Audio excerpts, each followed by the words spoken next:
ilmiah yang hebat dalam waktu 60 menit. Seperti apa pengalaman ini sebenarnya? Mari kita tidak banyak bicara. Drama Korea dengan 20 episode tentang keluarga superpower langsung dimulai. Seorang anak laki-laki secara tak terduga di jalan menuju sekolah. Dia bertemu dengan seorang teman wanita yang biasa saja. Dia naik bus yang sama dengan dirinya. Namun, saldo wanita itu tidak mencukupi. Sang sopir meminta wanita itu untuk menunggu bus berikutnya. Anak laki-laki yang pelit biasanya. Untuk pertama kalinya, dia dengan murah hati membayar untuk wanita itu. Sang sopir sangat terkejut. Yang lebih mengejutkan adalah, saat berhadapan dengan teman wanita yang memesona, anak laki-laki itu terpesona. Detak jantungnya berdebar-debar. Merasa seperti melayang. Tiba-tiba, yang lebih memalukan adalah, wanita itu ternyata adalah teman sekelas baru. Di akhir tahun ketiga, mari kita bersikap baik satu sama lain. Hari ini adalah hari pertama sekolah. Saat berhadapan dengan wajah polos wanita itu, anak laki-laki itu kembali gugup. Akhirnya, dia hanya bisa mengandalkan menahan kegelisahan dan ketegangan dalam hati. Namun si anak laki-laki merasa ada yang tidak beres hari ini. Tubuhnya selalu merasa ingin melayang tanpa sadar. Belum sempat dia sadar, tiba-tiba muncul Cheng Yaojin di tengah jalan. Ketua kelas mengusulkan untuk membawa gadis itu mengenal sekolah. Katanya ini adalah tugas dari guru. Kemudian ketua kelas membawa gadis itu ke arena olahraga. Ternyata gadis itu adalah siswa pindahan dengan bakat olahraga. Gadis itu berlari sendirian di arena olahraga sebanyak 50 putaran. Namun di benak gadis itu muncul gambaran yang aneh. Sisi lain, seorang pembunuh sedang keluar dari bandara. Dia menyamar sebagai kurir ekspres. Kemudian dia membaca dengan seksama file misi. Dengan cepat, Chang Mao menemukan target pembunuhan, dan langsung mengatakan ingin menyingkirkan lawan. Namun pria berkacamata itu juga tidak kalah tangguh. Ternyata dia seorang petarung handal. Keduanya terlibat dalam pertarungan sengit. Pria berkacamata mengayunkan tongkat bisbol dan menghantam ke arah pria berambut panjang. Dia langsung memberikan 2 pukulan. Sekarang pria berkacamata itu marah. Dia memeluk pria berambut panjang dan mendorongnya ke dinding. Langsung mengangkatnya di atas kepala, dan menjatuhkannya dengan keras. Pria berambut panjang dipukul sampai kehilangan semangat. Dia mengira pembunuh itu mudah dikalahkan. Ternyata pria berambut panjang menggunakan jurus kunci leher belalang. Berhasil mengunci pria itu. Namun pria berkacamata memiliki kekuatan bertarung yang mengejutkan. Sekali lagi menghantam pria berambut panjang ke tanah. Tapi tak disangka pria berambut panjang memiliki jurus pamungkas. Dengan sekilas mata, dia menghancurkan kacamata lawan. Kemudian mengambil pulpen di sampingnya. Langsung menusuk jantung pria itu. Diikuti dengan tendangan lutut terbang. Menghantam pria berkacamata hingga giginya berserakan di tanah. Akhirnya langsung melemparkan pria itu keluar jendela. Pembunuh dengan tenang membalas pesan dari majikannya. Kemudian mulai mencari target berikutnya. Demi memotong konten ini dengan baik, saya sengaja mengganti komputer baru. Mengurus komputer lama saya memakan waktu lama. Setelah membandingkan, akhirnya saya menjual dengan cepat. Setelah memesan, ada orang yang datang menjemput di rumah. Harga memuaskan, langsung bayar di tempat. Jika tidak puas, bisa langsung membatalkan pesanan. Cocok untuk orang-orang seperti kita yang ingin menjual barang bekas dengan mudah. Yang penting, mereka memiliki beragam jenis barang bekas yang bisa dijual kembali. Tidak perlu khawatir tentang model yang kurang populer. Mereka menerima tablet, laptop, dan produk digital lainnya. Ayo segera menjual barang bekas dan mendapatkan uang. Seorang wanita menghabiskan 5 juta untuk menyewa gudang tua. Hanya untuk melatih kekuatan super anaknya secara rahasia. Selama 6 tahun, ibu selalu hati-hati. Bersembunyi sambil membawa anak. Anak laki-laki itu bahkan tidak pernah berjalan di tanah sampai usia 7 tahun. Orang di sekitarnya mengira anak itu cacat. Untuk mencegah tubuhnya melayang, wanita itu membuat anaknya mengenakan beban besi puluhan kilogram. Untuk melawan gravitasi bumi, anak laki-laki akhirnya bisa berjalan normal. Tapi asalkan berjalan lebih cepat, dia masih akan melayang. Ternyata kemampuan melayang anak laki-laki hanya dipengaruhi oleh perasaannya. Tidak ada hubungannya dengan fisika. Ibu mulai meninggalkan ide untuk melatihnya. Hanya bisa mulai mengembangkan kemampuan anaknya dalam mengendalikan emosi. Dalam sekejap, anaknya sudah masuk sekolah dasar. Ibu membuka toko katsu di dekat sekolah. Menjalani kehidupan yang biasa-biasa saja. Tapi siapa sangka, kejadian tak terduga terjadi di sekolah. Teman sekelas, Xiao Shuai, mengenakan kostum Superman. Menjadi pusat perhatian semua orang. Xiao Jin sangat iri dan ingin menjadi pahlawan besar juga. Dia pertama kalinya melepas pelindung lutut besi. Mendaki ke tempat tertinggi rak. Langsung terbang keluar. Teman-teman sekelas terkejut dan terpaku. Xiao Jin tiba-tiba menjadi idola semua orang. Tapi siapa sangka, Xiao Shuai berlatih diam-diam untuk membalas dendam. Malam itu, dia diam-diam berlatih kemampuan terbang. Kemudian dia terluka parah. Keesokan harinya, kepala sekolah menghubungi ibu Xiao Jin. Pihak sekolah memutuskan untuk mengeluarkan Xiao Jin. Namun anak laki-laki merasa bukan kesalahannya. Xiao Shuai jelas tidak bisa terbang tapi tetap memaksakan diri. Ini seperti membesarkan wajah yang bengkak. Ibu tidak menyalahkan anak, hanya berharap agar dia tidak melakukan hal yang sama di masa depan. Namun Xiao Jin merasa bingung. Mengapa dia tidak bisa menggunakan kekuatan super yang dimilikinya? Kekuatan super itu tidak berguna. Empati adalah kemampuan sejati seseorang. Kemampuan untuk memahami orang lain adalah yang paling penting. Jika membuat ibu sedih, ini bukanlah kekuatan super, bahkan bukan pahlawan. Ibu mendidik anak, namun anak laki-laki masih tidak mengerti. Menangis sendirian di tengah hujan. Tanpa sengaja terbang keluar. Melihat situasi menjadi genting. Untungnya ibu datang tepat waktu dan menangkap tali. Menyelamatkan anaknya. 15 tahun kemudian, kekuatan super anak laki-laki tampaknya semakin kuat. Seringkali saat tidur, mimpi tentang hal-hal yang menggembirakan akan muncul. Ibu memahami remaja laki-laki. Di dalam hati, selalu ada sedikit kegelisahan. Namun anak laki-laki merasa malu dan tidak tahu bagaimana menjelaskannya. Keduanya sedang makan. Tiba-tiba ibu mendengar suara aneh. Ternyata suara tetesan hujan mengenai atap. Ternyata ibu punya pendengaran tajam. Setelah makan pagi, Xiao Jin bergegas pergi ke sekolah. Supir bus sekolah melihatnya tak kunjung naik, lalu menggoda apakah dia sedang menunggu gadis kemarin. Namun anak laki-laki menjelaskan bahwa dia hanya teman sekelas. Supir pun tidak bertanya lebih lanjut. Tak disangka di tengah perjalanan, anak laki-laki bertemu lagi dengan gadis itu. Gadis itu sedang berlari kencang di tengah hujan. Menjadi pemandangan yang unik. Itu adalah semangat yang khas dari masa remaja. Di sisi lain, pembunuh sedang bersiap untuk melaksanakan tugas berikutnya. Namun tiba-tiba hampir mengalami kecelakaan saat membelok. Sungguh kebetulan bahwa itu adalah bus sekolah yang ditumpangi oleh Xiao Jin. Namun sang pembunuh dengan cepat melarikan diri dengan mobilnya. Dia segera masuk ke sebuah toko buku. Dia menutup pintu rol dengan sembarangan. Ternyata pemilik toko buku adalah seorang pahlawan listrik. Ketika dia mulai menggunakan kekuatannya, sopir Xiao Xian tiba-tiba menyadari sesuatu yang tidak beres. Komunikasi radio tiba-tiba mengalami gangguan aneh. Saat itu, pemilik toko buku sudah siap untuk bertindak. Dia langsung menyerang sang pembunuh. Dengan satu serangan, sang pembunuh terjatuh ke tanah. Namun sang pembunuh memiliki kekuatan yang kuat. Dalam sekejap dia mengetahui kelemahan pahlawan listrik. Ternyata energinya berasal dari baterai di tangannya. Sang pembunuh dengan cepat menghancurkan baterainya. Pahlawan listrik seketika menjadi lemah. Untungnya, pahlawan listrik memiliki gerakan yang gesit. Dia mengambil kembali baterainya. Dengan satu pukulan, dia memukul sang pembunuh ke atap. Kemudian dia merangkul leher sang pembunuh. Dia melihat dengan mata sendiri energi listrik semakin kuat. Sang pembunuh juga dalam kondisi sekarat. Ternyata terjadi kelebihan beban listrik. Muncul fenomena pembatasan arus. Sang pembunuh seketika menguasai inisiatif. Ia menekan leher pahlawan listrik dengan buku. Kemudian melompat berdiri. Dengan satu gerakan, ia mematahkan leher pahlawan listrik. Beruntung foto sudah terbakar. Sang pembunuh tidak menemukan siapa sebenarnya anak pahlawan listrik. Namun, majikan kini mengirimkan pesan lagi. Meminta sang pembunuh untuk menyelesaikan target ketiga terlebih dahulu. Gadis itu membantu seorang anak laki-laki di toilet merawat luka di kepalanya. Namun, anak laki-laki itu panik dan bingung. Setelah gadis itu pergi, anak laki-laki itu tiba-tiba melayang. Ternyata dia memiliki kekuatan melayang. Ketika emosinya berubah, dia akan melayang. Keesokan harinya, gadis itu seperti biasa pergi ke arena olahraga untuk latihan fisik. Dia adalah siswi yang direkrut khusus untuk tim bola voli putri sekolah. Selera makan gadis itu sungguh luar biasa. Xiao Jin dengan baik hati memberikan piringnya kepada gadis itu. Pada sore hari, gadis tiba di arena olahraga untuk berganti pakaian. Tepat saat ketua kelas melihatnya, ketua kelas segera bersembunyi. Dia datang ke sini atas perintah guru untuk membuka kipas angin. Sekarang dia hanya bisa menunggu diam di ruang kontrol. Gadis itu mulai berlatih seolah-olah tidak ada orang lain di sekitarnya.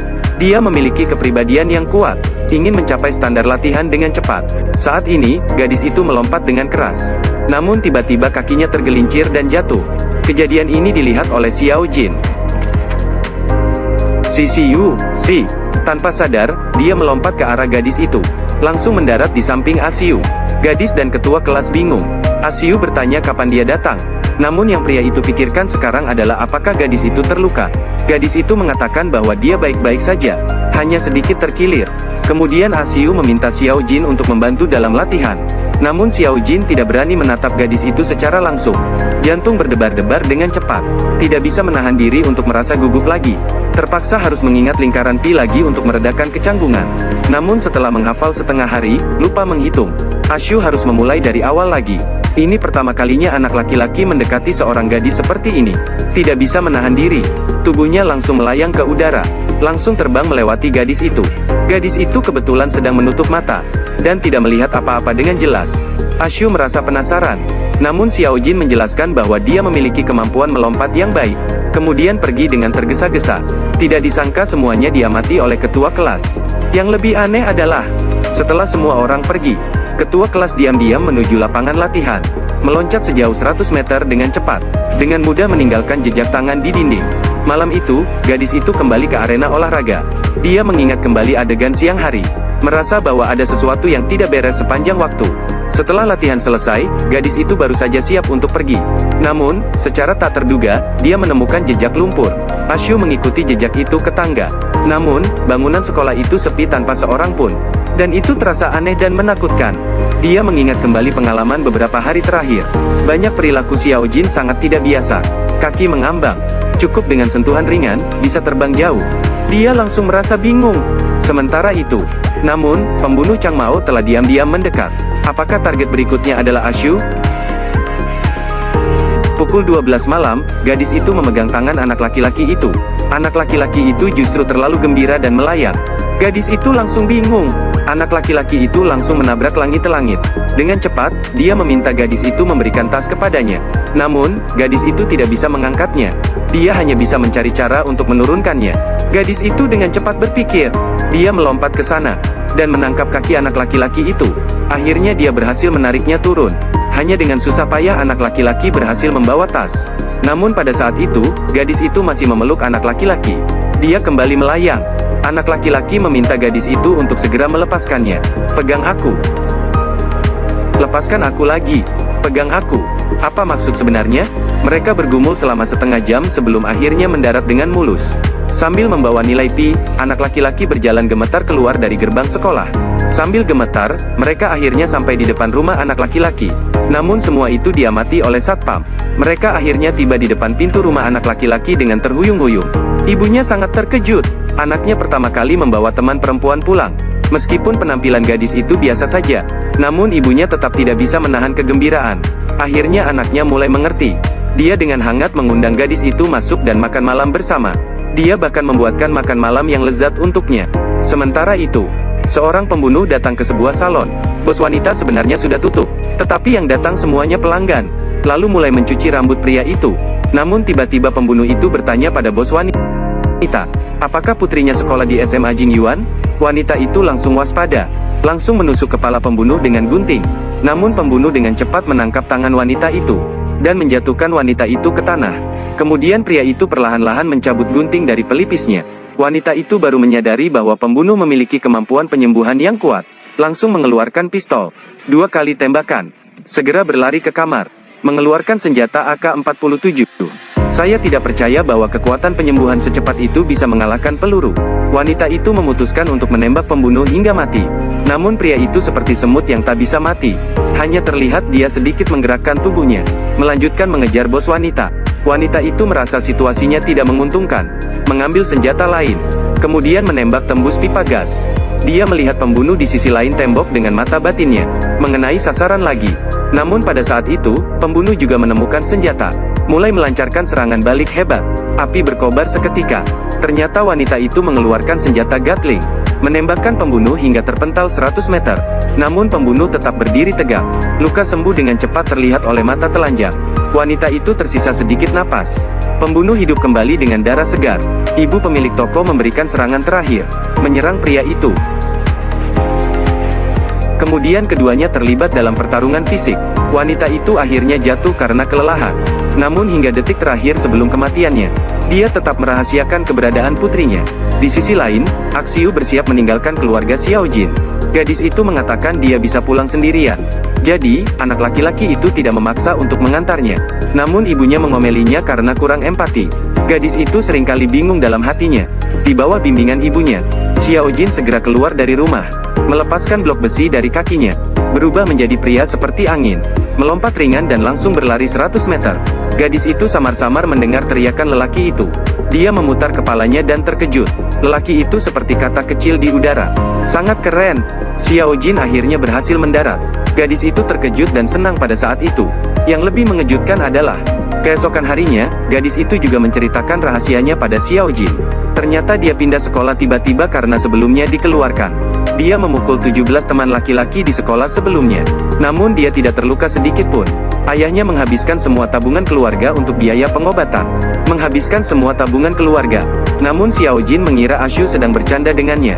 Tidak disangka ekspresi serius Ashu menunjukkan semuanya nyata. Ini adalah rahasia kita. Gadis kaya bersama 10 pengikutnya membuli gadis miskin. Ternyata masih berani membuatnya melepas baju. Namun 50 siswa di kelas itu pura-pura tidak melihat. Hanya Axiu yang merasa marah dan kecewa.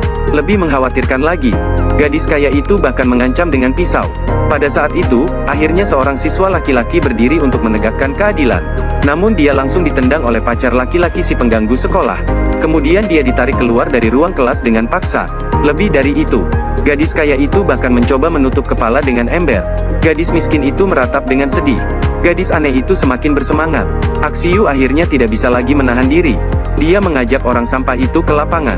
Axiu melawan 17 preman dengan kekuatannya sendiri. Gadis kaya itu langsung melemparkan batu ke arah Axiu. Mereka berpikir mereka telah berhasil mengalahkan musuh tangguh. Namun Axiu selamat tanpa cedera. Anak buahnya kembali menyerang.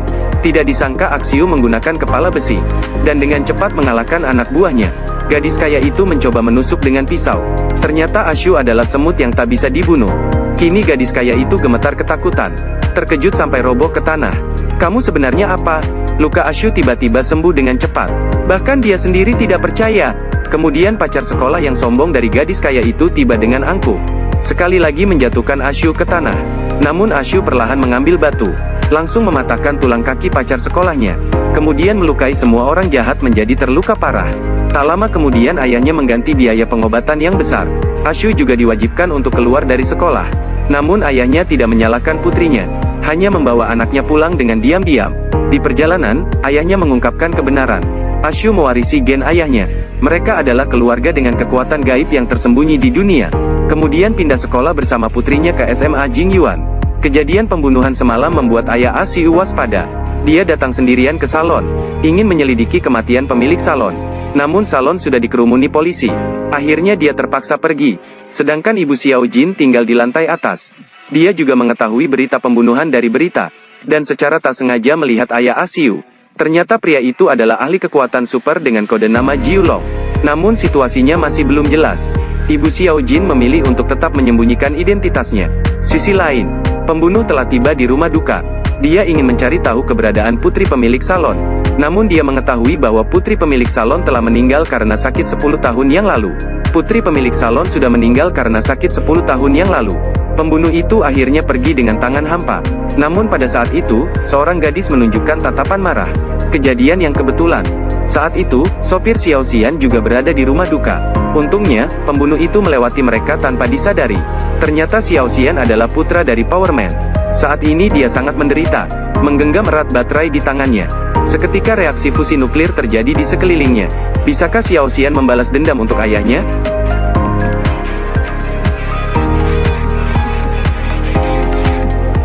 Pada tahun 2001, My Sasigel menggemparkan Asia. Kehebohan tidak hanya membuat semua orang mengingat Jun Ji Hyun, bahkan membuat Cha Tae-hyun memenangkan penghargaan film Korea. 22 tahun kemudian, sebuah film fiksi ilmiah berbiaya 65 miliar. Cha Tae-hyun berubah menjadi Flash. Sekali lagi membuat 200 juta penonton terpesona. Tanpa banyak basa-basi, film dimulai. Xiao Xian menemukan bakat khususnya saat berusia 9 tahun.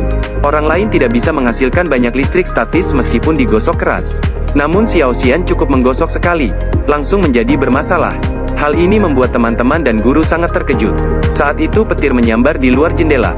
Guru menjelaskan bahwa petir juga merupakan salah satu jenis listrik. Sekeliling kita dipenuhi dengan arus listrik yang tak terhitung jumlahnya. Sejak itu, benih listrik ditanamkan di dalam hati Xiao Xian. Awalnya ia mengira dirinya lahir sebagai pahlawan besar.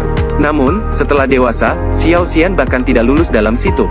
Setelah lulus dari universitas, dengan terpaksa ia melamar sebagai aktor teater. ia menjadi seorang pahlawan petir di atas panggung. Namun tak disangka, ia tiba-tiba menjadi terkenal dalam sekejap, menjadi idola di hati anak-anak. Awalnya ia mengira hidupnya akan mulus dari saat itu. Namun, saat pulang kerja hari itu, ibu malah ditemukan meninggal mengerikan di rumah. Lebih mengejutkan lagi, ayah yang menghilang selama lebih dari 10 tahun tiba-tiba muncul kembali, dan mengungkapkan rahasia memiliki kekuatan super padanya. Xiao Xian pun mengundurkan diri dari pekerjaan di teater. Dia berencana menjadi orang biasa yang menyembunyikan diri di antara manusia. Namun, ia hanya bisa menggunakan arus listrik. Meskipun telah mengirim banyak surat lamaran, semuanya tidak mendapat respons. Ia merasa dirinya hanyalah sampah. Ia minum sendirian dengan murung di pinggir jalan. Saya secara tak terduga melihat bas listrik mogok. Dengan semangat mabuk, dia langsung pergi ke sana. 2 kali klik, arus listrik tercipta. Bas berhasil mendapatkan kembali tenaganya. Yang lebih mengejutkan adalah, sopirnya adalah kepala armada. Dia melihat potensi pada pemuda itu. Maka, dia merekomendasikannya menjadi seorang sopir bas yang mulia. Xiao Xian sangat menghargai pekerjaan ini.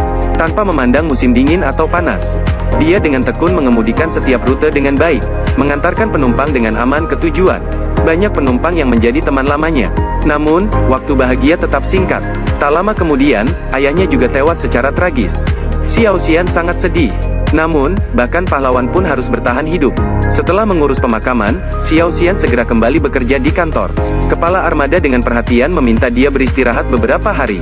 Namun, Xiao Xian merasa tidak melakukan apapun hanya akan membuatnya semakin sedih. Di sisi lain, pembunuh juga merasa sangat tertekan. Membunuh beberapa orang tua, tidak bisa menangkap yang kecil. Kesadaran orang tua melindungi anak sungguh kuat. Chang Mao tidak mendapat pesanan selama setengah bulan. Tidak memiliki pekerjaan membuat pembunuh sangat menderita. Pada akhirnya, semua orang hanya mencari nafkah. Namun malam itu, Chang Mao secara tak terduga menerima pesan dari majikannya. Diperintahkan untuk membunuh seorang wanita bernama Li Meixian di restoran babi di Nanshan. Chang Mao segera mulai bertindak. Dengan cepat tiba di restoran babi. Namun, Meixian tidak menyadari saat itu. Masih ramah menyapa pelanggan. Namun segera menyadari bahaya. Dia memberitahu anaknya untuk tidak pulang dulu. Namun sayangnya, ponsel Xiao Jin kehabisan baterai. Ibu mendengar langkah-langkah anaknya. Jantungnya berdebar kencang. Selamat datang.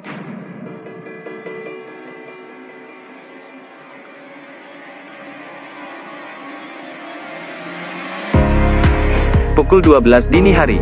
Sopir bas Cetaixian sedang mengejar seorang kurir. Dia mempercepat dan menabrak langsung. Namun akhirnya berhasil lolos dari Long Mao. Xiao Xian kembali mengejarnya, meminta Long Mao untuk berhenti di pinggir jalan. Bisa tumbuh rambut, tidak jelas alasannya. Mengira lawannya gila. Xiao Xian tiba-tiba belok. 2 mobil mulai bersentuhan, bahkan menghasilkan percikan api. Namun Long Mao seperti tikus yang lincah. Dengan gesitnya, ia melesat meninggalkan bas besar, melaju ke jalur sebaliknya. Tiba-tiba menabrak mobil yang datang dari arah berlawanan. Xiao Xian dengan putus asa melakukan pengereman mendadak, kemudian melanjutkan pengejaran terhadap Long Mao. Ternyata Long Mao adalah musuh yang membunuh ayah Xiao Xian. Saat itu, pembunuhnya tidak terlihat. Tiba-tiba, Xiao Xian tersungkur dan melihat bintang-bintang. Dengan susah payah ia bangkit. Dalam keadaan pusing, bersiap untuk berkelahi. Sayangnya, ia sama sekali bukan lawan bagi Long Mao. Siapa kamu? Barulah pembunuh itu menyadari bahwa orang di depannya adalah putra pahlawan listrik. Kemudian memutuskan untuk menyelesaikan semuanya. Namun, ia terkejut saat mengetahui bahwa pahlawan listrik melindungi putranya hingga akhir hayatnya. Dia merasa iba. Dia tidak membunuhnya dan pergi. Nama asli pembunuh itu adalah Fak. Dia adalah salah satu dari 600 anak super terpilih oleh Chia dari seluruh dunia, yang telah dipilih sebagai yang terbaik dari anak-anak super tersebut. Dia memulai karir pelatihan pembunuh sejak kecil. Masa kecilnya dihabiskan dalam pertempuran senjata. Anak-anak dibagi menjadi 6 tim kecil. Lalu mereka memulai permainan hidup atau mati. Anak laki-laki ini adalah salah satu dari 6 yang selamat. Sementara teman-temannya yang lain ditemukan di ladang jagung. Huruf F di tubuhnya mewakili nomor 6. Saat itu, intelijen Korea Selatan juga mengetahui identitas pembunuh. Ternyata dia dikirim oleh Amerika untuk misi rahasia. Kemudian, Duta Besar Amerika datang menemui Kepala Intelijen Korea. Kepala Intelijen mengatakan bahwa dia mengenal orang-orang Chia untuk membunuh anggota organisasi DNTP di dalam Korea. Namun Kepala Intelijen tidak ingin membuat masalah menjadi besar. Dia berharap Duta Besar dapat menghentikan misi tepat waktu. Namun Duta Besar mengatakan perlu izin dari atasan, namun bisa menunda pelaksanaan misi. Hal ini juga membuat ibu dan anak perempuan Mei Xian berhasil lolos dari bencana. Namun pada saat ini, pembunuh menerima pesan baru lagi, memerintahkan dia untuk pergi membunuh individu berkode nama Nine Dragons yang memiliki kekuatan khusus. Kemudian Chang Mao segera bergegas ke toko Kakak Long. Langsung menabrak target yang baru saja pulang naik sepeda. Langsung mulai menggilas tubuh Long Ge. Namun saat mengira telah menyelesaikan misi, Long Ge tiba-tiba muncul dari bawah mobil. Dengan satu pukulan, ia memecahkan jendela mobil. Secara instan mematahkan lengan Chang Mao. Kemudian menendang Chang Mao hingga hancur. Ternyata Long Ge memiliki beberapa trik. Kemudian Long Ge mulai memeriksa berkas di dalam mobil. Tak disangka, si kuat yang tak bisa mati kembali hidup dengan penuh energi. Namun Long Ge adalah raja di dunia kekuatan khusus. Mengambil pintu mobil dan langsung memukul Chang Mao. Keduanya memiliki kemampuan pemulihan tubuh. Keduanya juga memiliki tubuh yang tak bisa mati. Setelah 300 putaran pertarungan, Dragon Brother akhirnya membalikkan mobil. Pembunuh akhirnya tertusuk tenggorokan oleh kaca. Dragon Brother sebenarnya ingin menanyakan siapa dalang di baliknya. Namun, Chang Mao malah bertanya apakah putrinya sekolah di SMA Jing Yuan. Dragon Brother marah tak tertahankan. Langsung memukul Chang Mao hingga jatuh. Kemudian membakar mobil. Untuk mencegah masalah di kemudian hari. Namun keesokan harinya di sekolah putrinya, kejadian tak terduga terjadi lagi. Axiu melakukan latihan melompat tinggi seperti biasa. Namun, sekrup tiba-tiba kendur. Ring basket jatuh ke arah Axiu. Xiao Jin bersiap untuk melompat menyelamatkan. Tapi tidak pernah terpikir bahwa ketua kelas akan melompat lebih dulu. Dengan cepat menyelamatkan Axiu. Berhasil menghindari bahaya. Namun semua itu direkam oleh teman sekelas dan diunggah sebagai video pendek. Seketika ketua kelas menjadi terkenal di internet. Namun Xiao Jin merasa sedih. Kemampuan untuk menyalahkan diri sendiri tidak cukup sehingga kalah dari ketua kelas. Malam itu dia pergi sendirian ke tepi sungai untuk latihan kemampuan terbang. Berharap untuk menjadi lebih cepat dan lebih kuat. Memang, usaha keras tidak akan mengkhianati. Kemampuan terbang Xiao Jin semakin terampil. Dia sudah bisa mengendalikan kecepatan terbangnya dengan bebas. Tanpa disangka, dia secara tidak sengaja melihat ibunya di langit. Dia jatuh ke tanah lagi dengan gugup. Ibunya menegurnya dengan keras. Namun dia merasa seperti saat masih kecil lagi. Merasa tidak melakukan kesalahan apapun. Dia hanya ingin terbang dengan tulus. Namun ibunya tiba-tiba marah. Dia tidak ingin Xiao Jin menjadi seperti ayahnya. Saat itu, Xiao Jin terdiam. Untuk pertama kalinya sejak kecil, dia mendengar kabar tentang ayahnya dari ibunya. Dia telah bermimpi tentang ayahnya berkali-kali. Sosok ayah yang hangat dan penuh kuasa selalu terpatri dalam pikirannya. Namun yang lebih tidak terduga adalah video para individu berkekuatan khusus telah tersebar ke Korea Utara. Pimpinan memanggil seorang pejabat tinggi ke kantornya. Tidak terduga bahwa dia adalah ayah dari Xiao Jin dalam mimpi. Anak laki-laki secara tak terduga melihat seorang pria di luar pesawat. Dia langsung terbang ke arah badan pesawat. Kemudian dia menarik keluar alat penghisap yang dibawanya. Dengan cepat menempel pada kepala pesawat. Dia memberi isyarat kepada pilot untuk segera menginjak rem. Pilotnya ketakutan dan bingung. Apa yang terjadi? Itu manusia kan? Sepertinya dia sedang berbicara. Turun, turun. Pria itu hampir tergelincir. Dia berusaha keras menahan pintu jendela. Mendekati pilot lagi. Bom. Pilot melepas headset dan akhirnya mendengar dengan jelas. Ternyata ada bom di kapal tersebut. Namun kopilot menganggap pria itu sebagai teroris. Saat ini pria di luar jendela hampir berteriak keras. Waktu semakin mendesak. Dia akhirnya mengeluarkan pistol. Siap menembak melalui kaca. Mendarat. Pilot dengan tegas memutar setir. Kabin pesawat seketika menjadi kacau. Pria itu juga terlempar sejauh 100 meter. Beruntung dia berhasil ditangkap lagi. Namun, sudah terlambat untuk segalanya.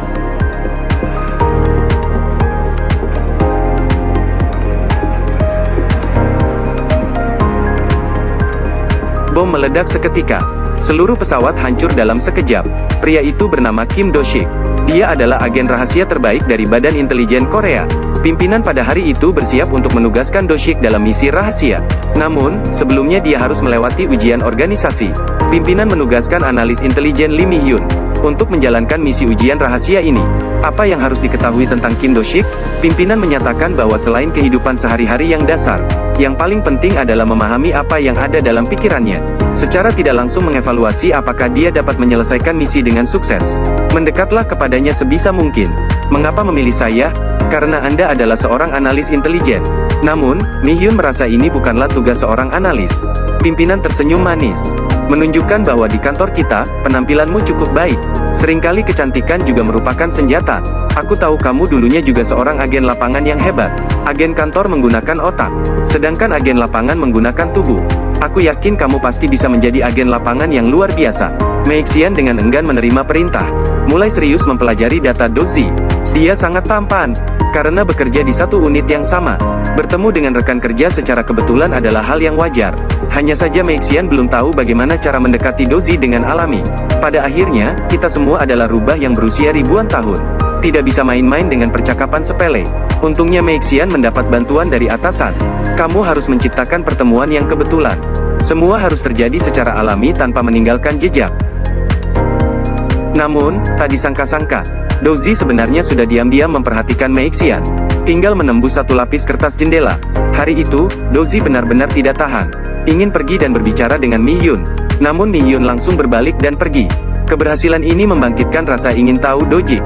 Setelah makan malam hari itu, Mi Hyun sedang menunggu kopi di tempat biasanya. Dia mendengar langkah Dojik dari jauh.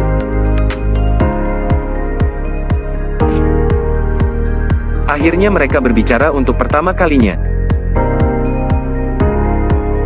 Halo, halo.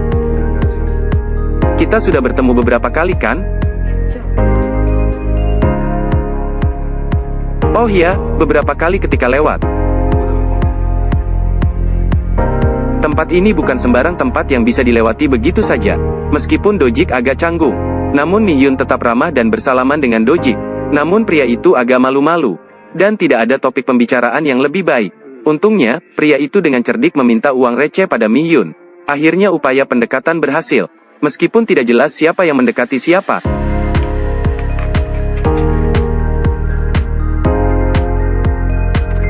Pria itu melayang di udara tengah malam pukul 12, hanya untuk membunuh wanita biasa ini. Namun pria itu merasa iba. Hanya beberapa jam yang lalu, kepala kantor mengadakan pesta di sebuah hotel di Yanbian. Bersiap untuk melakukan operasi pembersihan di sini, hanya untuk menangkap mata-mata dalam organisasi. Teh di pesta terbagi menjadi teh hijau dan teh hitam, untuk membedakan apakah mereka adalah mata-mata ganda. Dan Meixian, yang saat itu masih seorang magang baru di kantor intelijen. Ini juga merupakan tugas lapangan pertamanya. Jika berhasil diselesaikan, dia bisa menjadi agen hitam. Juga merupakan kode untuk agen elit intelijen. Saat obat mulai bereaksi, semua orang jatuh tak berdaya. Asisten tidak mengerti. Dengan rasa ingin tahu, dia bertanya kepada kepala apakah minum teh hitam membuat seseorang menjadi mata-mata. Namun kepala mengatakan bahwa dia tidak tahu sekarang, tapi akan segera tahu. Karena dia juga mencampurkan obat ke dalam teh hijau. Asisten bingung, apakah semua orang di sana adalah mata-mata? Namun, kepala malah mengeluarkan senjata. Ternyata kepala sudah mulai curiga bahwa pria itu adalah mata-mata. Penyusunan rencana kali ini adalah untuk menangkapnya. Belum sempat rekan setia untuk pulih. Ketua tim sudah menembak mati salah satu sasaran yang terlewat. Kemudian dua orang lagi berusaha melarikan diri dengan gila. Namun mereka menemukan pintu terkunci. Lalu mereka tertembak. Ada yang mencoba pura-pura mati. Ketua tim langsung menuangkan air panas 100 derajat ke atas mereka. Berhasil menyelesaikan dua orang lagi dengan lancar. Kemudian memerintahkan bawahannya untuk membersihkan orang-orang yang masih bergerak. Namun ketika ketua tim memerintahkan Mia untuk menggunakan gas air mata untuk mengeluarkan orang yang masih hidup, Mia malah sengaja mengambil senjata yang salah dan melemparkan granat kilat.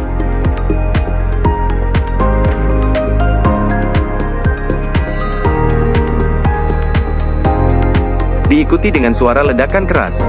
Ketua tim terkejut dengan ledakan tersebut. Sementara semua orang masih terkejut, Mia dengan tegas menembak kunci pintu, sehingga orang yang masih hidup bisa melarikan diri. Saat itu, ketua tim mulai memarahi bawahannya yang bernama Elang Botak. Elang Botak, apa yang sedang kau lakukan? Para mata-mata kotor semuanya melarikan diri. Kemudian dimulailah adegan pertama. 2 tahun kemudian, Gurem melihat gadis itu lagi di kantor. Namun gadis itu tidak menyadarinya. Dia masih mengikuti perintah atasan untuk mendekati Kim Do-shik. Namun Gurem langsung blak-blakan, mengungkap bahwa Mi Yun sengaja mendekatinya. Setiap kali mereka bertemu sebelumnya, gadis itu selalu membawa dokumen dari bulan yang sama. Namun Mi Yun dengan tenang menghadapinya. Ini bukan kali pertama dia gagal dalam misi. Dia mengatakan bahwa dia juga hanya menjalankan perintah. Namun pria itu mengungkapkan bahwa sang kepala adalah orang jahat, melakukan tindakan kejam tanpa memilih cara. Pada momen ini, kedua pemuda tersebut benar-benar mengungkapkan isi hati mereka, Nam Sandongka. Mereka semakin dekat satu sama lain.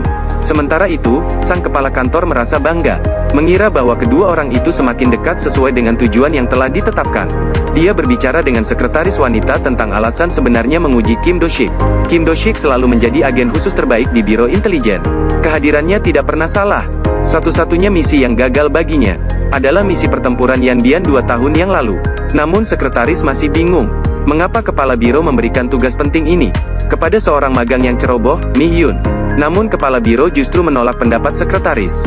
Dia tidak menganggap Mi Hyun salah pada saat itu. Kepala Biro menganalisis rekaman suara langsung. Seseorang dengan sengaja melepaskan tahi lalat itu. Apalagi Mi Hyun selalu mendapat peringkat pertama dalam pelatihan sebelumnya. Dia selalu mendapat peringkat pertama dalam semua mata pelajaran. Namun dia justru bingung antara granat kilat dan granat air mata. Ini hanya bisa menunjukkan satu hal, humanisme yang murah. Menghadapi adegan pembantaian saat itu, orang yang mudah tersentuh hatinya sepenuhnya bisa goyah. Namun sekretaris masih tidak mengerti. Mi Hyun rela menghadapi risiko dihukum atau dianggap sebagai mata-mata, hanya untuk menyelamatkan orang-orang itu. Kepala kantor mengatakan ada orang bodoh seperti itu di dunia ini. Ada juga seorang Kim Do-jik yang termasuk dalam kategori yang sama. Sekretaris segera sadar. Jadi ini berarti misi Dian Bian. Kim Do-jik dan Lee Mi Hyun mungkin sudah saling berhubungan. Namun yang tak terduga adalah, kepala kantor sedang merencanakan konspirasi yang lebih besar. Tak lama kemudian, Kim Do-jik dan Lee Mi Hyun akan menghadapi bahaya besar. Ini adalah kurir makanan paling ajaib yang pernah saya temui. Dia benar-benar melayang di depan jendela. Gadis itu terkejut dan pucat. Pria itu dengan tenang melangkah masuk melalui jendela. Ternyata dia hanya ingin memberikan kejutan pada gadis itu. Mi Hyun akhirnya sadar dengan susah payah. Bisakah kamu terbang di langit? Ini adalah pesanan makanan. Daging babi goreng langit. Mi Hyun tertawa. Pria pemalu itu kemudian terbang kembali dengan langsung. Gadis itu merasa hangat di hati. Bertemu pacar super seperti ini. Benar-benar beruntung seumur hidup. Baru sekarang Mia Xian teringat bahwa Do-sik pernah memberitahunya. Berharap salju terbang di langit. Lalu diam-diam memperhatikan Mia Xian. Ternyata ini memang bukan lelucon. Saat ini, gadis itu perlahan melepaskan kacamatanya. Dengan matanya yang tajam, melihat pria di menara jauh, sedang sendirian mengunyah ayam. Gadis itu seketika tertarik pada pria yang menarik ini. Muncul minat yang kuat. Malam ini, Mia Xian sedang bekerja lembur sendirian. Do-sik datang lagi mencari gadis itu. Mia Xian juga menceritakan rahasianya padanya. Dia tidak hanya memiliki mata tajam tetapi juga telinga yang tajam. Dia dengan lembut meletakkan tangan pria itu di dadanya. Meminta pria itu memverifikasi apakah yang dia katakan benar. Namun detak jantung pria itu semakin keras. Gadis itu bercanda bahwa detak jantung terlalu cepat. Takut hal ini akan membuatnya mati. Tidak disangka pria itu mengatakan dia tidak menyesal mati. Kemudian dia langsung menciumnya.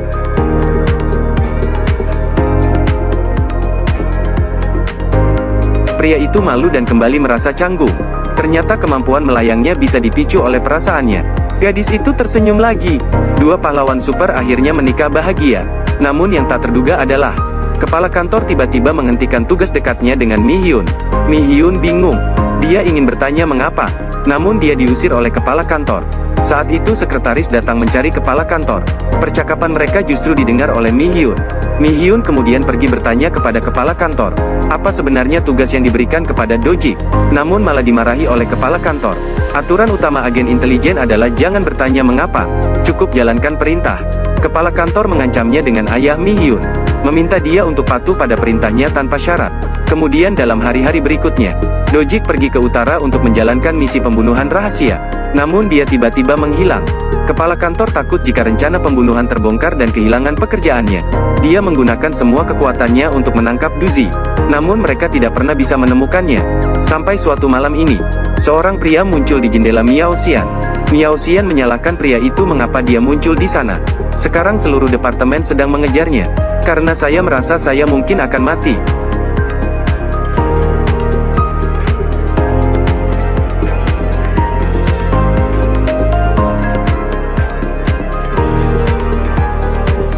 Saat ini, sekitarnya sudah dipenuhi jaringan yang rumit.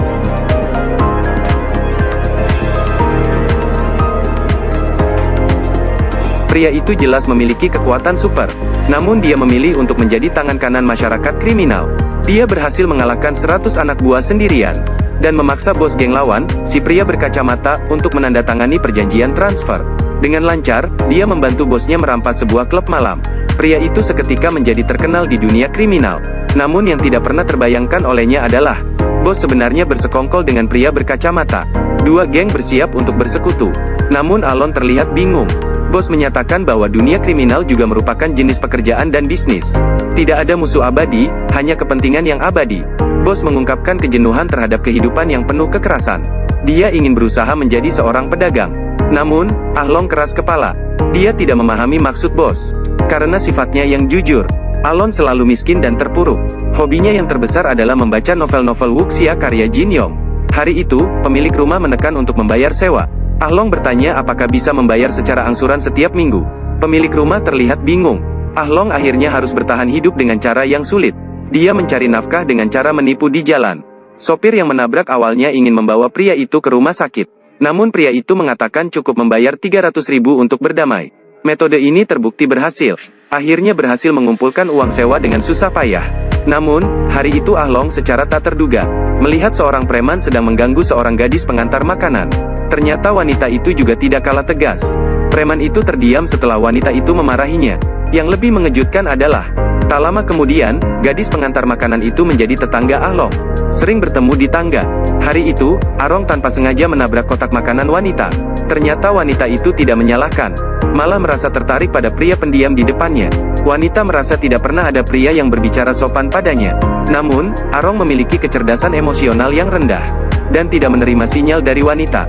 Hari itu, Arong pergi ke klub, menemukan bos dan pria berkacamata bersama lagi. Dan bos bahkan memanggil pria berkacamata sebagai kakak. Hal ini membuat Arong sulit diterima. Kakak, apakah kamu lupa berapa banyak saudara yang telah dipukul oleh pria berkacamata ini ke rumah sakit? Semua dipukul oleh pria berkacamata ini hingga masuk rumah sakit, namun bos merasa cukup membayar mereka dengan uang.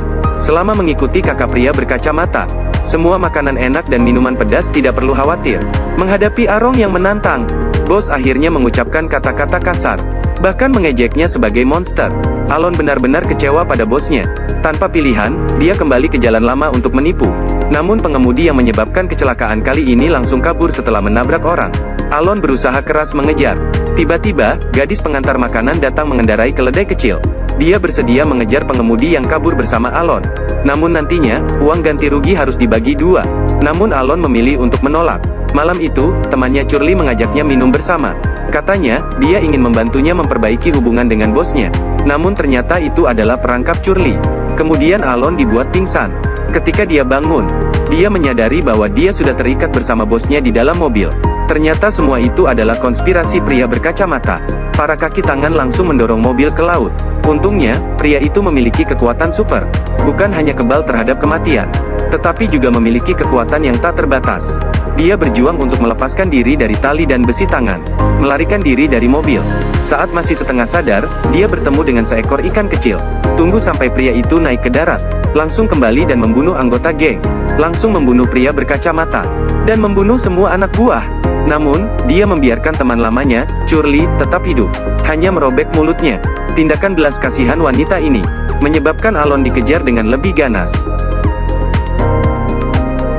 Pria miskin berusia 35 tahun memanggil seorang gadis ke rumahnya pada tengah malam untuk makan malam. Namun pria itu adalah orang yang sopan. Bahkan membiarkan gadis itu pergi setelah makan malam. Namun gadis itu merasa kopi belum selesai diminum. Ternyata pria itu langsung meneguk abis kopi yang panas. Masih sangat panas, jangan sampai terbakar mulutnya. Selama beberapa hari berturut-turut, pria itu hanya minum kopi yang dibawa oleh gadis pengantar makanan.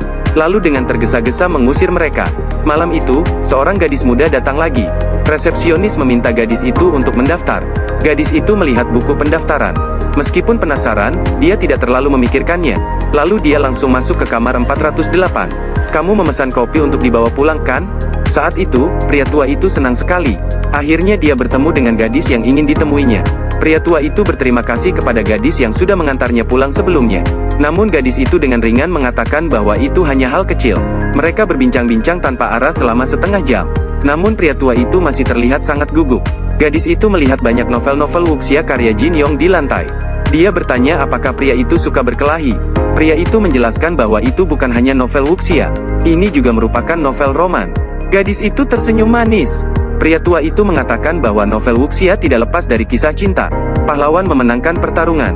Akhirnya mereka menghabiskan sisa hidup bersama orang yang dicintai. Gadis sebenarnya tidak suka membaca novel. Dia hanya menjawab dengan sembarangan. Pria itu mencoba meredakan ketegangan. Dia buru-buru menyalakan televisi. Ternyata acara di televisi adalah pertarungan. Mereka dengan alami mulai berbicara tentang film. Wanita itu mengatakan dia suka Hulk. Meskipun terlihat seperti monster, dia sebenarnya baik. Kalimat itu masuk ke hati pria itu. Dia memiliki kekuatan super. Dia selalu diejek sebagai monster. Mereka berbincang dengan gembira.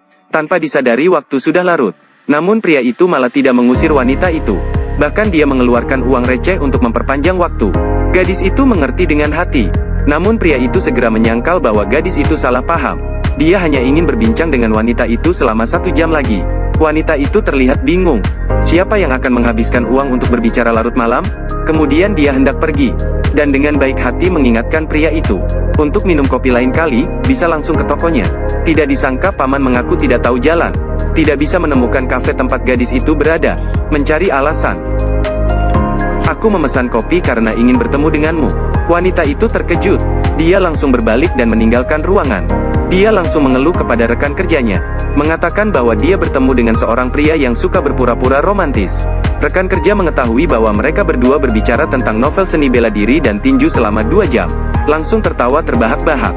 Tidak disangka rekan kerja memberitahu wanita itu. Hampir semua pelayan kafe di sini pernah ke kamar 408. Namun akhirnya semuanya dipaksa kembali. Wanita itu terkejut setelah mendengarnya. Dia juga menjadi penasaran dengan paman itu. Beberapa hari kemudian, Aaron terus meminta gadis itu, Ji-hui, untuk mengantarkan kopi. Namun topik pembicaraan mereka selain novel seni bela diri, hanya sebuah novel roman. Tidak ada topik yang segar. Sampai suatu hari kejadian tak terduga terjadi. Beberapa anak muda di kamar sebelah juga memesan kopi yang diantar oleh Ji-hui. Dan mereka masih berencana untuk berbuat jahat. Shiba, kami sudah membayar, masih mau apa? Tidak disangka beberapa orang tiba-tiba menjadi hening. Ternyata mereka menemukan dinding bergetar. Semua terlihat bingung. Kemudian, dinding tiba-tiba pecah dan membentuk lubang besar. Pria itu terus mendorong dinding dengan keras. Akhirnya berhasil membuka dengan kekerasan. Preman itu ketakutan dan gemetar. Langsung memukul botol minuman ke arah pria itu. Namun pria itu tetap acuh tak acuh. Kemudian, dia langsung membuat 4 preman pingsan. Tidak disangka kakak preman langsung datang untuk membalas setelah mengetahui hal itu. Bahkan mengancam bahwa dia adalah bos di daerah ini, Xia Gou. Apa Xia Gou? Saya adalah Xia Gou dari Incheon. Aku belum pernah mendengarnya. Xia Gou baru saja ingin bertindak kasar. Tidak disangka, dalam sekejap, dia kehilangan 5 gigi karena dipukul oleh Ahlong. Kemudian, anak buahnya langsung menyerang. Namun, tidak peduli mencekik atau menusuk dengan pisau. Arlong masih memiliki kekuatan pertempuran penuh. Bahkan jika terbakar, itu tidak akan melukai dewa perang sedikit pun. Para anak buah bahkan menggunakan busur dan anak panah. Namun Arlong segera menarik keluar anak panah. Para penjahat juga mengeluarkan kapak.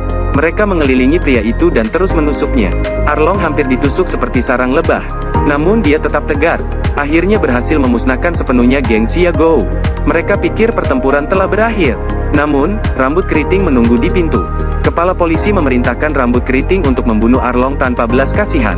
Rambut keriting segera bersemangat. Dia langsung menabrak Arlong dengan van. Melihat banyak orang berkumpul, Arlong dengan enggan memilih untuk melarikan diri. Namun dia tidak bisa lolos dari pengejaran. 2 van menjepitnya di tengah. Kapak turun seperti hujan. Namun Arlong masih berhasil lolos secara kebetulan. Tepat saat itu, Ji-hui sedang mengendarai sepeda motor listrik. Alon meminta wanita itu untuk segera melarikan diri. Jangan biarkan dirimu terlibat. Namun Ji-hui sangat setia. Biarkan Alon segera naik ke mobil. Kamu cepat pergi. Jika kamu tidak pergi, aku juga tidak akan pergi. Aku adalah pacarnya. Alon dengan enggan harus naik ke mobil. Mereka pikir mereka akhirnya terbebas dari bahaya. Namun, tak disangka, mereka berdua terlempar lagi.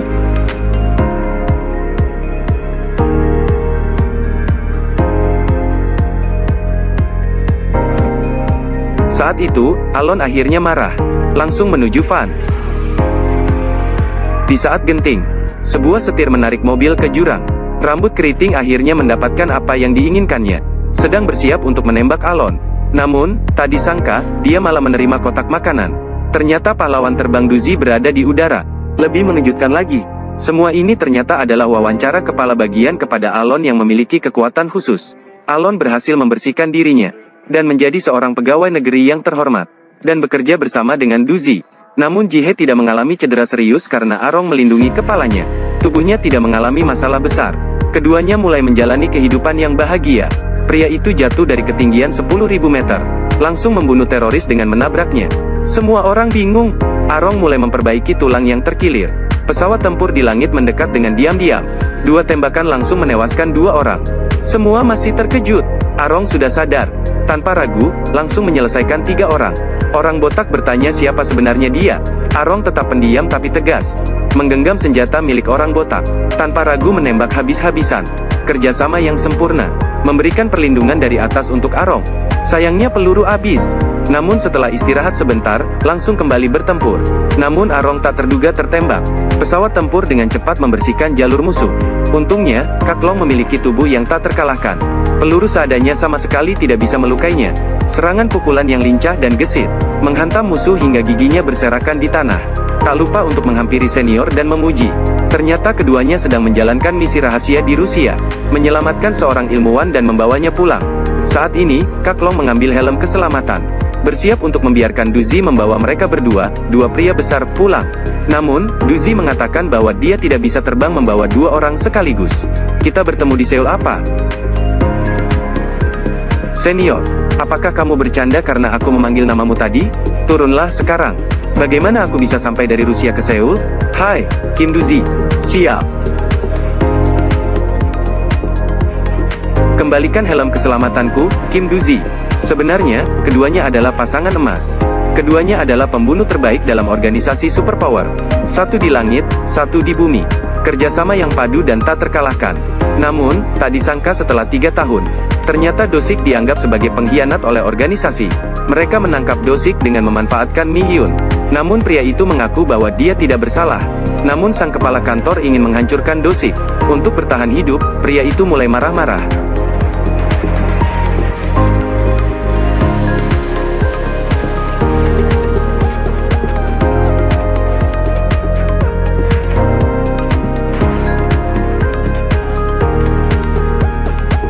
Saat ini, keadaan di dalam biro Intel sudah kacau balau. Alasannya kembali adalah karena aku. Karena jika dia menghilang begitu saja, semua orang akan datang mencariku. Ternyata Dosik melakukan itu untuk melindungi Mi Hyun. Dia sengaja memainkan adegan ini. Dia bahkan menjelaskan hubungannya dengan Mi Hyun di depan semua orang. Lee Meixian. Mi Hyun merasa campur aduk. Kenangan masa lalu begitu manis. Namun kenyataan yang dihadapi begitu kejam. Untungnya, Dragon melindungi Mi Hyun dari peluru. Kemudian Dosik menghilang. Seiring berakhirnya era kekejaman, Biro Intel khusus mulai kehilangan kekuasaannya. Bertahun-tahun kemudian, Mi Hyun dipindahkan ke departemen lain. Namun dia masih sering teringat pada Dosik. Setiap hari setelah bekerja, dia juga selalu melihat langit melalui jendela. Melihat apakah orang yang dicintainya akan muncul di langit. Hingga malam salju turun. Pria yang dicintainya akhirnya muncul lagi. Masihkah kamu ingat? Aku pernah bilang saat bersalju, ingin membawamu melihat dunia yang putih bersalju dari langit. Pria itu memeluk wanita dengan lembut. Kemudian naik perlahan-lahan, langsung menuju ke langit.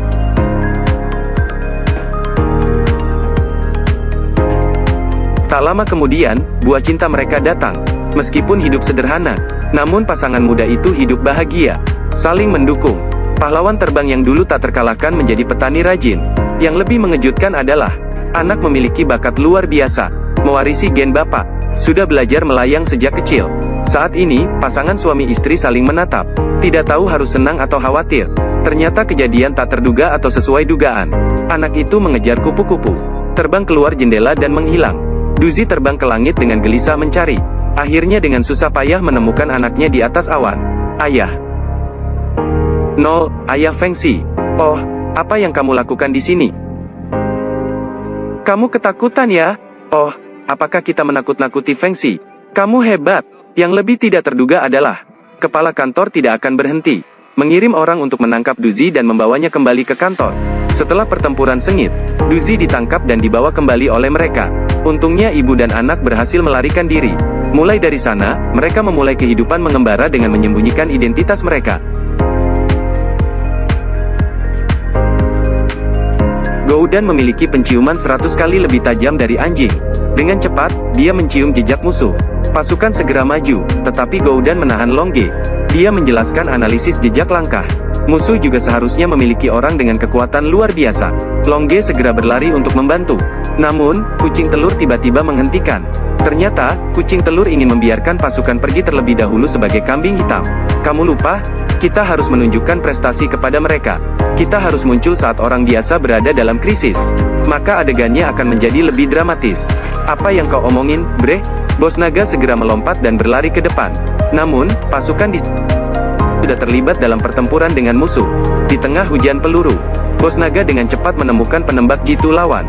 Tanpa ragu, dia langsung melompat untuk melindungi rekan perangnya dari peluru. Bos naga langsung masuk ke parit. Dengan mudah, dia menangkap penembak jitu. Namun, musuh tidak berperilaku sportif. Langsung melemparkan granat. Tanpa berpikir panjang, bos naga mengorbankan dirinya untuk menghalangi granat. Bersamaan dengan suara ledakan, dia meloncat ke udara. Bahkan tidak terluka sedikit pun. Rekan perangnya terkejut. Namun, tidak disangka penembak jitu musuh terus muncul. Sekali lagi mengenai wajah Dragon Brother. Bahkan membunuh kapten tim. Sekarang rekan-rekan marah. Directly loncat dozens of mortar. Meledakkan lawan menjadi bubur daging. Mengira pertempuran sudah selesai. Namun tiba-tiba terjadi longsor. Batu besar jatuh dari langit. Anggota tim mengalami luka parah. Ternyata lawan juga memiliki pengguna kekuatan khusus. Seorang petarung yang kuat. Dragon Brother tidak punya waktu untuk berpikir banyak. Berhasil menghindari batu yang jatuh dengan cekatan. Berlari cepat menuju puncak gunung. Kemudian keduanya mulai bertarung. Tidak disangka kekuatan sang petarung sangat menakjubkan. Dia melemparkan Dragon Brother seperti menghempaskan semut. Kecepatannya sungguh menakutkan. Dragon Brother dipukul hingga kehilangan kesabaran. Namun dia memiliki tubuh yang tak bisa mati. Dengan cepat membalikkan keadaan pertempuran. Bahkan berhasil mematahkan 3 gigi sang petarung. Namun, kecepatan adalah kunci dalam pertempuran. Dragon Brother dipukul oleh pukulan super cepat hingga pusing. Akhirnya ditendang dari tebing. Saya pasti akan kembali untuk membalas dendam bagi Republik. Kemudian sang petarung pergi dengan anggun. Bos naga kalah untuk pertama kalinya. Go dan mencoba untuk mengambil kesempatan untuk memperoleh pujian. Organisasi kekuatan khusus berpotensi untuk dibangun kembali. Namun, bos naga tidak menyukainya. Memperingatkan Go dan untuk tidak muncul di depannya lagi. Tak lama kemudian, bos naga akhirnya cuti pulang ke rumah. Dia sangat merindukan mie instan dengan telur yang dimasak oleh istrinya. Karena sifat pekerjaan suaminya yang khusus. Seringkali pergi dinas berbulan-bulan tidak pulang. Mereka sudah menikah bertahun-tahun.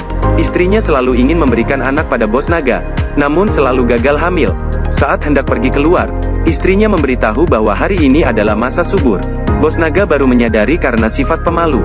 Kamu ingin memiliki anak ya? Istrinya tercekat sejenak. Dia selalu menganggap itu karena pekerjaan yang dia lakukan sebelumnya, menyebabkan ketidaksuburan. Dia merasa bersalah kepada Longge. Tidak bisa memberikan keluarga yang utuh kepada suaminya. Tidak bisa menjadi seorang ibu yang berkualitas. Pria pada saat ini juga memiliki sisi lembut. Untuk pertama kalinya, ia memeluk istrinya dengan hangat dan penuh cinta. Tak lama kemudian, putri mereka, Asiu, lahir. Longge juga karena kemampuan bertarungnya yang luar biasa. Dipromosikan menjadi pemimpin kecil dalam organisasi kekuatan khusus. Di bawahnya, ada 3 bawahan yang handal. Namun saat keluar untuk menjalankan misi hari itu, tiba-tiba menerima berita buruk. Ibu dan anak perempuan mereka diserang. Anak perempuan mereka selamat dengan keberuntungan. Namun istrinya meninggal dunia. Saudara Long bingung dan menangis. Butuh 2 jam penuh untuk mengenakan pakaian berkabung. Aku sudah datang. Jangan khawatir. Aku akan merawat Siu dengan baik.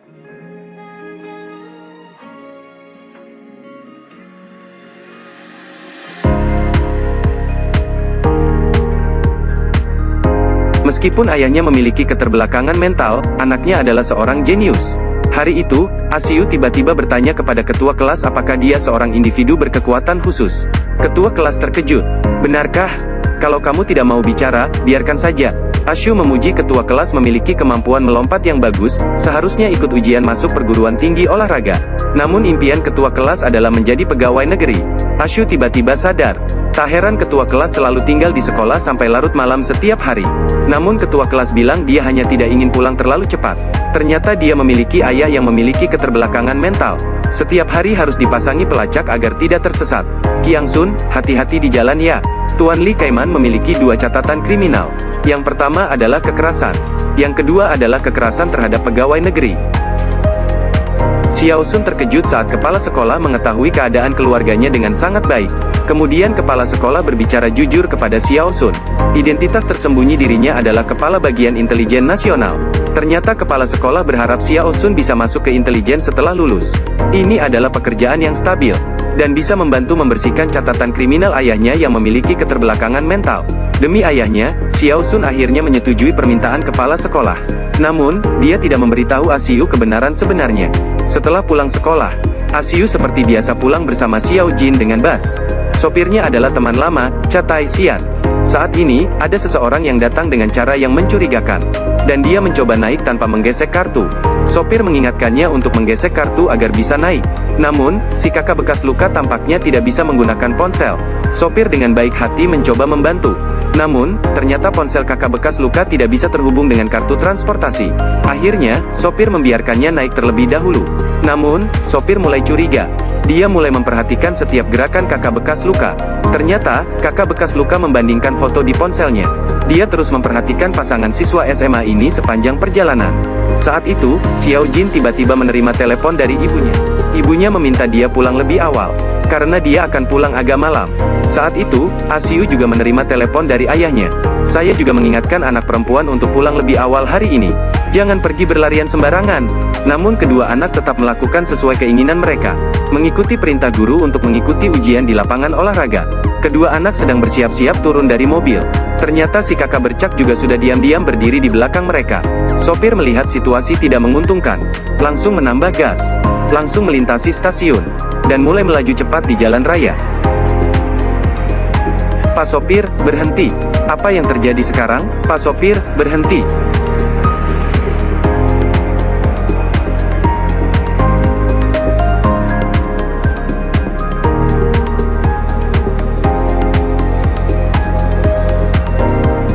Namun si kakak bercak tetap sangat tenang. Ternyata dia juga memiliki kekuatan khusus.